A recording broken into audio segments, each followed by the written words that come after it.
قرآن کریم اس سلسلے میں جو آیات پیش کرتا ہے، میں آپ کی خدمت میں وہ آیات مثال کے طور پر پیش کرتا ہوں۔ مثال کے طور پر قرآن کریم آیت 36 سورہ 36 اور آیت 13 میں وَأَضْرِبُ لَهُمْ مَثَلًا، ان کے لیے ایک مثال بیان کرو۔ اللہ نے یہاں پر کن کے لیے؟ انسانوں کے لیے، وہ لوگ جو مانتے ہیں، وہ لوگ جو نہیں مانتے، ان کے لیے اللہ نے کہا مثال بیان کرو۔ وہاں پر کہا کہ ضرب، اضربو، کیوں اللہ نے یہ کہا؟ اضرب لہم، کیوں اللہ نے یہ کہا؟ اس لیے کہ ان کو دلائل دو، ان کو حکمت کے ساتھ بات بتاؤ تاکہ وہ بات سمجھیں۔ اس لیے اللہ نے استعمال کیا ضربو کے دلائل شامل کر کے کنونس کرنے کے لیے، نیگوشیٹ کرو، بات کو مثالوں سے سمجھاؤ۔ اور اسی وجہ سے اللہ نے سورہ نمبر 13 اور آیت نمبر 17 یضرب اللہ حق والباطل، اللہ حق اور باطل کو ایک مثال کے ذریعے سمجھاتا ہے۔ اللہ نے حق اور باطل کو مثالوں کے ذریعے سمجھایا۔ یہاں پر لفظ اللہ نے یضربو، یہ جو زوات ہے اگر اس کو زے سے پڑھیں تو یضربو، اگر دال سے پڑھیں تو یضربو۔ بہرحال اللہ یہ کہہ رہا ہے کہ اللہ نے حق اور باطل کو مثالیں دے دے کر سمجھایا ہے، ورنہ تو اللہ کہتا کہ انسانوں کو جو اللہ کی بات نہیں مانتا، اس کو نہ ماننے والے کو فوری طور پر اور بات چھوڑو، اس کی پٹائی کرنی شروع کر دو۔ اگر اس کا یہ مطلب ہوتا کہ یضربو، کہ ان کو جو ہے وہ فوری طور پر اگر کوئی اللہ کی بات نہیں مانتا، کوئی حق کی بات نہیں سنتا، تو آپ اگلی بات چھوڑیں، اس کو تونی لگانی شروع کر دیں، مارنا شروع کر دیں۔ یہ تو اللہ نے نہیں کہا۔ اللہ نے کہا ہے کہ اللہ اپنی باتیں کیا کرتا ہے؟ مثالیں دے دے کر سمجھاتا ہے انسانوں کو۔ کیوں سمجھاتا ہے؟ تاکہ اس کی انڈرسٹینڈنگ حاصل کریں، اس کی گہرائیوں میں اتریں اور وہ سمجھیں۔ اور پھر سورہ نمبر 16 اور آیت نمبر 76 میں اللہ نے کہا فلا تضربو، اللہ کی مثل اور مانند کوئی مثال قائم نہ کرو۔ یہاں پر اللہ نے پھر ضربو لگایا ہے کہ اللہ کے ساتھ کسی کو ڈھالنے کی کوشش نہ کرو مثالوں سے کہ اللہ ویسا ہے، اللہ ایسا ہے، اللہ ایسا ہے۔ اللہ مثالوں میں نہیں آ سکتا۔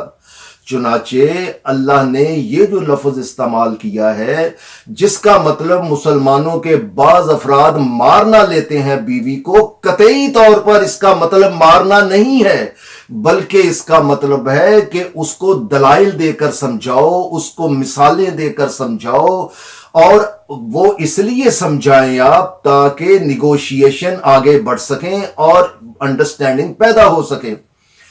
اب ان کی یہ اس میں دلیل ہے کہ اس میں 3 الفاظ استعمال کیے ہیں سورہ نمبر 4 آیت نمبر 34 میں۔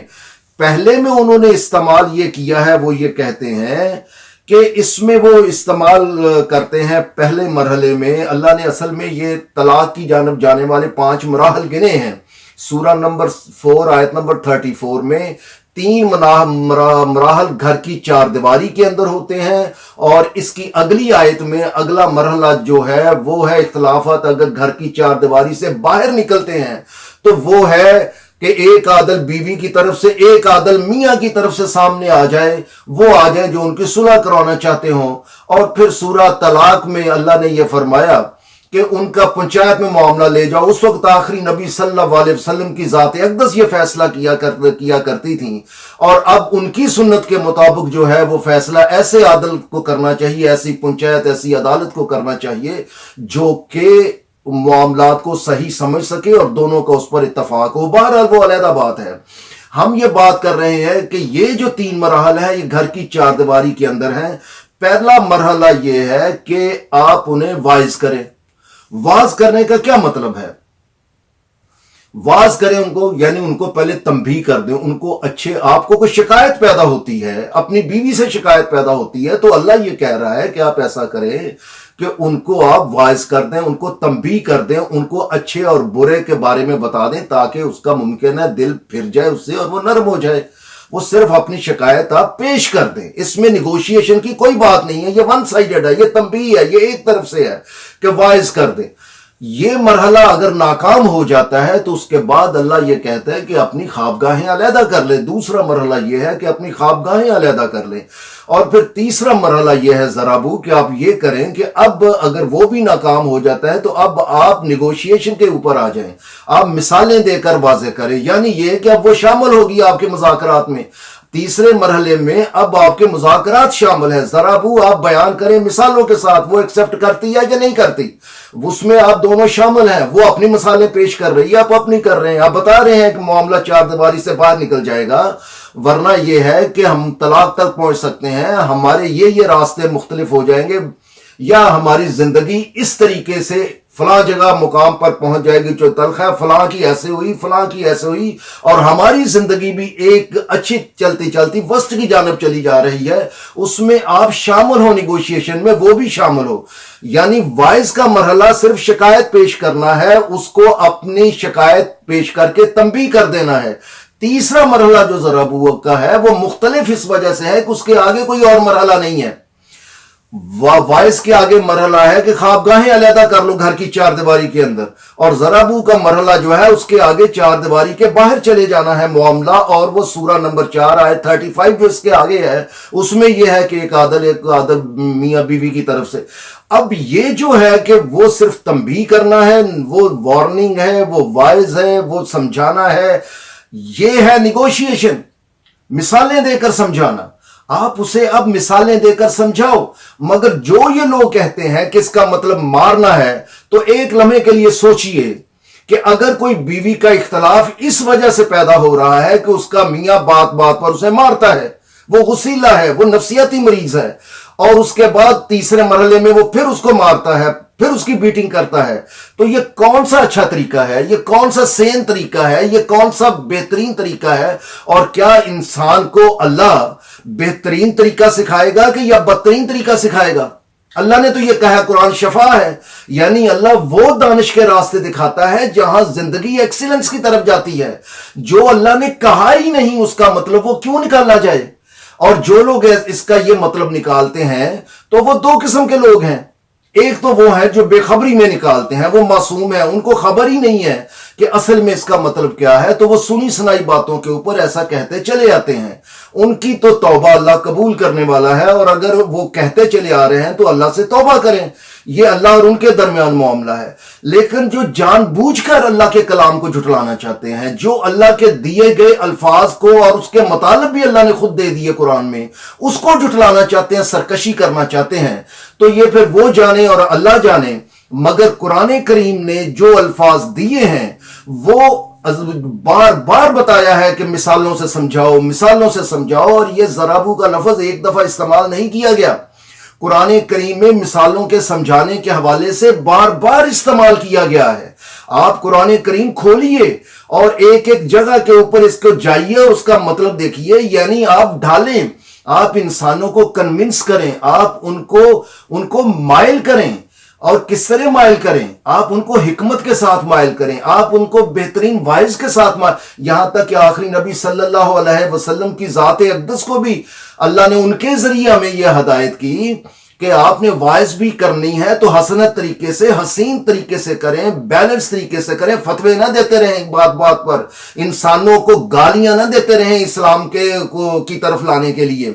آپ ان کو تلخی ابیوسو لینگویج استعمال نہ کریں. اگر آپ ان کے نظریات، ان کی یہ تحقیق سے متفق نہیں ہیں تو آپ ان کے لیے ابیوسو لینگویج نہ اختیار کریں. اللہ نے کہا ہے یہ، اور وہ اللہ نے یہ کہا ہے کہ حکمت سے بات کریں. آپ وائس بھی بیلنس طریقے سے، حسنا کہ انتہائی ایکسیلنٹلی بیلنسڈ، اس کے طریقے سے بات کریں. بیویوں کے بارے میں ہے کہ اگر آپ کے اختلافات نہیں ختم ہو رہے تو ذرا بو آپ ان کو آخری کوشش کر کے تو دیکھیں. آپ ان کے ساتھ ذرا بو ان کو مثالیں دے کر بات کریں، ان کے ساتھ مائل کرنے کی کوشش کریں، ان کی بھی بات سنیں. ذرا بو ان کی بھی بات سنو. آپ مثالیں دے کر بات کرو گے تو جواب میں وہ آپ کو سمجھائے گی، بات دے گی، یا اس کی بات غلط ہے یا ٹھیک ہے. تو اللہ نے یہ کہا ہے کہ بھئی آپ بات سناؤ، اس کی بات سنو، ذرا بو مثالیں دے کر بیان کرو. چنانچہ یہاں پر مطلب کانٹیکسٹ کے حوالے سے کانٹیکسٹ کے حوالے سے مطلب ہے مثالیں دے کر بات کو واضح کرو، کیونکہ جو طلاق ہی مارنے کی وجہ سے لینا چاہتی ہے وہ اس مرحلے میں کیا پھر اس کو مارا جائے گا، تونی لگائی جائے گی، اس کو بیٹنگ کی جائے گی، اور پھر کہا جائے گا کہ اب جناب علی ہم نے 3 مرحلے پورے کر لیے ہیں؟ تو یہ تو ظلم ہی ظلم ہے۔ تو کیا اللہ ظلم کی اجازت دیتا ہے؟ سارے قرآن میں اللہ نے عدل کی اجازت دی ہے، ظلم کی تو اجازت ہی نہیں دی ہے کہ آپ زیادتی پہ زیادتی کرتے چلے جائیں۔ لیکن ہم ذرا آگے بڑھتے ہیں، یہ تو قرآن کی آگاہی ہے۔ فرض کریں جو لوگ کہتے ہیں ہم نہیں مانتے، ہم اس کو نہیں مانتے، تو ٹھیک ہے، پھر ہم آخری نبی صلی اللہ علیہ وسلم کی ذات اقدس کی سنت کی طرف جاتے ہیں۔ ان سے زیادہ بہتر قرآن کریم کو کون سمجھتا ہے، کون جانتا ہے؟ سب سے زیادہ اس کائنات میں تو قرآن کی آگاہی آخری نبی کی ذات اقدس کو ہے۔ آپ مجھے یہ بتائیے، جو لوگ اس بارے میں سمجھتے ہیں، جانتے ہیں کہ کیا آخری نبی صلی اللہ علیہ وسلم کی ذات اقدس نے اپنی ساری عمر میں اپنی کسی بیوی کو مارا؟ کیا اس کی بیٹنگ کی؟ اور کیا حکم دیا انہوں نے اپنے آپ مارنے کے لیے؟ معزز سامعین، سورہ تحریم آپ کے سامنے ہے۔ سورہ تحریم آپ اپنی بیویوں سے، بعض بیویوں سے سخت ناراض ہوئے، لیکن اللہ نے نہیں کہا کہ مارو انہیں، اور آپ صلی اللہ علیہ وسلم نے کسی کی بیٹنگ نہیں کی۔ پھر آگے بڑھیے آپ کہ سیدہ حضرت عائشہ رضی اللہ تعالیٰ عنہ، ان کا واقعہ سامنے آتا ہے۔ آپ غمگین ہوئے کچھ دنوں کے لیے۔ آپ مجھے یہ بتائیے کہ کیا آپ نے سیدہ حضرت عائشہ پر ہاتھ اٹھایا؟ جب آپ کی ذات اقدس نے کسی بھی حالت میں، کسی بھی ماحول میں اپنی کسی بیوی پر ہاتھ نہیں اٹھایا، تو کیا یہ قرآن کی آگاہی کے مطابق نہیں تھا؟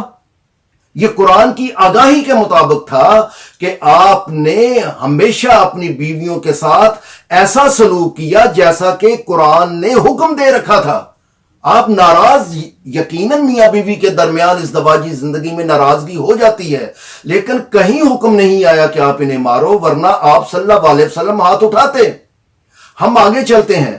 حضرت لوط کی بیوی سے بڑھ کر نافرمانی جو ہے، جو انتہائی شدید نافرمانی کی، تو کیا حضرت لوط نے اپنی بیوی کو مارا؟ اور کیا اللہ کا حکم ہے وہاں پر کہ بیوی کو مارو؟ یہ تو نبیوں کی سنت ہے کہ عورتوں کے اوپر ہاتھ اٹھاتے ہی نہیں، مارتے ہی نہیں، وہ اپنا طریقہ بیان کر دیتے ہیں، وہ اپنی سچائیاں بیان کر دیتے ہیں، مگر ہاتھ تو نہیں اٹھاتے، بیٹنگ تو نہیں کرتے۔ اللہ نے حکم نہیں دیا، نبیوں کی یہ سنت نہیں ہے، تو کون سے اسلام میں یہ ہے کہ بیویوں کو مارا جائے؟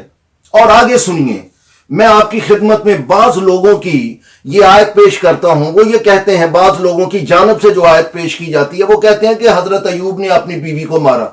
سارے قرآن میں کوئی ایسی آیت نہیں ہے جس میں یہ ہو کہ حضرت ایوب نے اپنی بیوی کو مارا، اور میں اس کا ترجمہ آپ کی خدمت میں پڑھ دیتا ہوں۔ سورہ 38 اور آیت نمبر 42، 43، 44، یہ 3 آیات کا ترجمہ میں آپ کے سامنے پڑھ دیتا ہوں، اور مہربانی سے آپ دیکھیے کہ کیا اللہ نے کہا ہے کہ اپنی بیوی کو مارا جائے۔ اور ترجمہ یہ ہے، 42 سے میں 44 تک صرف ترجمہ پڑھ رہا ہوں۔ حضرت ایوب علیہ السلام کا جو قصہ بیان ہوا اس سلسلے میں، چنانچہ ہم نے اس کی رہنمائی کی کہ زمین پر اپنا پاؤں مارو۔ ایوب نے ایسا ہی کیا تو اس جگہ سے جو چشمہ پھوٹ پڑا تو وہ نہانے اور پینے کے لیے ایسے ٹھنڈے پانی کا تھا جو اس ماحول میں راحت جاں ثابت ہوا، اور ہم نے اس کو اس کے ساتھی بھی دے دیے، بلکہ ان کے ساتھ ان جیسے اور بھی شامل ہو گئے جو اہل ایمان تھے۔ ہماری طرف سے یہ تھی قدم بقدم اس کی مدد و رہنمائی جو اسے کمال کی طرف لیے جا رہی تھی۔ چنانچہ جو لوگ عقل و بصیرت رکھتے ہیں ان کے لیے اس میں سبق آموز آگاہی ہے، اور یہ کہ حالات اچھے ہوں یا برے، ہمیشہ پکارنا اللہ ہی کو چاہیے اور اسی کے حکام و قوانین سے چمٹے رہنا چاہیے۔ اور آخری سورہ 44 یہ ہے، اور جو زخم اسے درد میں مبتلا کیے ہوئے تھے اس کے لیے رہنمائی یوں کی، یہ بریکٹ ہے، رہنمائی یوں کی کہ ہم نے اسے حکم دیا کہ اپنے ہاتھ میں مٹھی بھر جڑی بوٹی لو اور ان سے ان کو مسلو اور ان زخموں کے اوپر لگا دو، اور نافرمانی نہ کرنا، یعنی جو حکم دیا جا رہا ہے اسے ویسے ہی کرتے جاؤ۔ حقیقت یہ ہے کہ ہم نے اسے ہر مصیبت و آزمائش میں ڈٹ جانے والا ہی پایا، اور وہ ہمارا بہترین اطاعت گزار اور یقیناً ہر معاملے میں ہمارے ہی احکام و قوانین کی طرف رجوع کرنے والا تھا۔ اس میں تو کہیں نہیں ہے اس نے اپنی بیوی کو مارا. لیکن اس سلسلے میں جو دو الفاظ ہیں وہ بعض اوقات لوگ ان سے اپنی مرضی کا مطلب لے لیتے ہیں. ایک تو سورہ 44 میں، سورہ 38 کی آیت 44 میں وہ لفظ لیتے ہیں زگسن. یہ دال سے بھی پڑھ سکتے ہیں زوات کو، اور اس سے بھی پڑھ سکتے ہیں. یہ جو لفظ ہے اس کا جو لفظی مطلب ہے، اس کا جو مادہ ہے وہ ہے زوات غین سے. زوات غین سے اس کا بنیادی مطلب ہے ملا جلا ہونا، ملی جلی جڑی بوٹی. کیونکہ جڑی بوٹیاں آپس میں ملا جلا کر جب دیتے ہیں تو ان جڑی بوٹیوں کو، ان گھاس پھوس کو جب وہ آپس میں ملا جلا دیتے ہیں تو ان کو بھی زیکسن کہتے ہیں. اور اسی طریقے سے قرآن کریم نے باقاعدہ سورہ نمبر 12 اور آیت نمبر 44 میں یہ لفظ استعمال کیا ہے کہ اسے جو خواب آئے، اسے جو خواب آئے وہ واضح نہیں تھے، ملے جلے تھے، مبہم تھے. یہ جو لفظ ہے یہ زوات غین سے کی جمع ہے، اور یہ جو زوات غین سے ہے اس کا مطلب ہے ملی جلی جڑی بوٹی. ملی جلی جڑی بوٹی یہ اللہ کی حکمت جو انسان کو بتائی ہے کہ کس طریقے سے جڑی بوٹیوں سے کام لینا ہے. تو مثال دے کر یہ بیان کیا وہاں پر کہ حضرت ایوب کو یہ کہا گیا تھا کہ جڑی بوٹیاں فلاں آپ لو، ان کو مسلو، اور ان کو مسل کر اپنے زخموں کے اوپر آپ لگاؤ. اس کا تو کوئی مطلب نہیں ہے کہ بیوی کو مارو. اور لا تہنس، اور آگے جو لا تہنس کا مطلب لیتے ہیں کہ نافرمانی کرنا، نافرمانی. اور اللہ نے یہ کہا کہ پھر جو ہم نے حکم دیا ہے اس کی نافرمانی نہ کرنا. یہ آپ کو جو حکم دیا ہے آپ اس کے مطابق کریں. اس میں تو کہیں نہیں ہے کہ انہوں نے اپنی صاحبہ کو، اپنی زوجہ کو انہوں نے مارا. لفظ ہی نہیں ہے زوجہ کا، صاحبہ کا کوئی لفظ ہی نہیں ہے. یہ تو چلی آ رہی ہے پوری بات اس سلسلے میں. اس میں کہاں پر ہے کہ حضرت ایوب نے اپنی بیوی کو مارا؟ جب اللہ نے کہا ہی نہیں ہے تو خود سے بیوی کا نام کدھر سے آ گیا ان کے؟